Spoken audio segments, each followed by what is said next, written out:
আল্লাহ বলে দুষ্ট আমার আর জিদো তো শুনবো আপনার গো। আল্লাহ বলে দুষ্ট আমার আর জিজো তো শুনবো আপনার গো।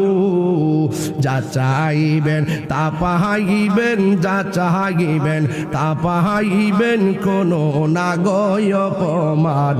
মোদের রাসূল আল্লাহর মেহমান বলো আমরা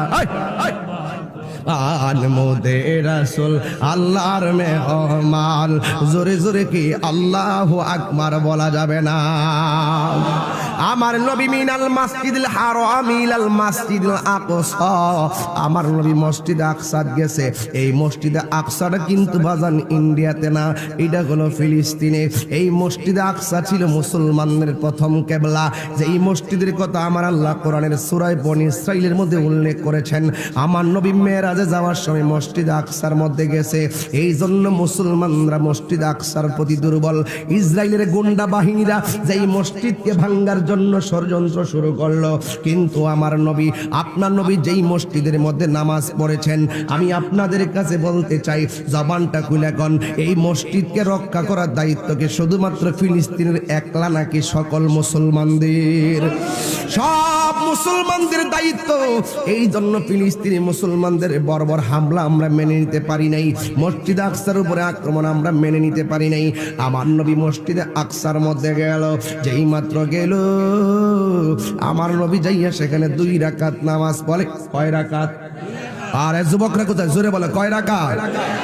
জিন্দা অবস্থায়, ঘুমের অবস্থায় না সশরীরে? আর জোরে বলো।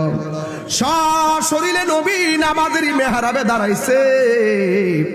আর আমার নবীর পিছনে 1,24,000 পয়গাম্বর আমার নবীর পিছনে তারা নামাজের মুক্তাদি হয়েছে। এই জায়গার মধ্যে আমার নবী 2 রাকাত নামাজ পড়া সুজা প্রথম আকাশের মধ্যে গেল। জবানটা খুললা কোন আকাশে গেল? আরে বাবা, কোন আকাশের মধ্যে গেল? প্রথম আকাশের মধ্যে গেল। এই প্রথম আকাশটার নামটা কি আমি নিয়ে আসছি, বহুদিন পরে গবেষণায় পাইয়া গেছি। প্রথম আকাশের নাম হলো রকিয়া। এই যে রকিয়া, এই রকিয়া আসমানটা বানাইছে। এই রকিয়া আসমানটা পুরা দুধের চাইতে অধিক সাদা। দ্বিতীয় আসমানটার নাম হলো ফাইদুম। এটা আমার আল্লাহ লোহা